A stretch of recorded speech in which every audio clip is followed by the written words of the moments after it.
एक दिन बादशाह अकबर दरबार में आकर अपने सिंहासन पर बैठे।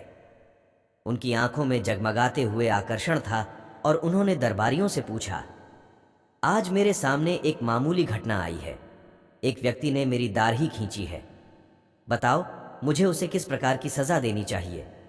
इस सवाल के सामने दरबार में हाजिर सभी लोग सोचने लगे कि उस व्यक्ति को कैसे सजा दी जाए। एक समय बाद एक दरबारी ने उचित तरीके से कहा, महाराज, उस व्यक्ति का सिर उड़ा देना चाहिए ताकि वह सबक सीखे।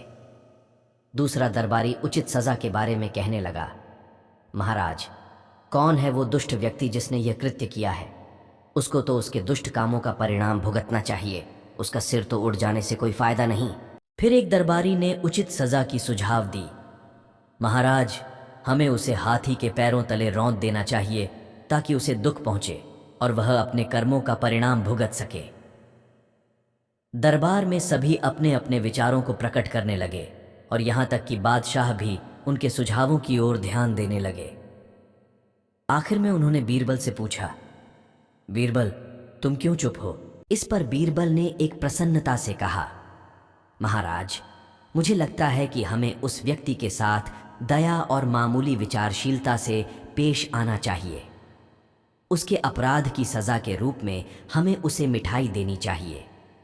वह आपके आदरणीय मुख्य व्यक्ति का आदर करने की यह ख्वाहिश रखता होगा।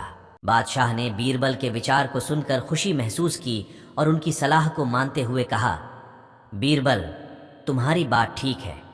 अब यह बताओ कि मेरी दाढ़ी किसने खींची होगी? बीरबल ने कहा, महाराज, उस व्यक्ति के अलावा कोई और ऐसा दिलचस्प हो सकता है जो ऐसा कर सकता है। छोटे शहजादा हमारे महाराज की दाढ़ी खींचने की हिम्मत रख सकते हैं। बीरबल के उत्तर से बादशाह की खुशी बढ़ गई और सभी दरबारी अपनी गलतियों को समझने की महत्वपूर्णता समझते हुए दरबार से बाहर चले गए। चतुर बीरबल के उत्तर से बादशाह खुश हो गए और सारे दरबारी लज्जित हो गए।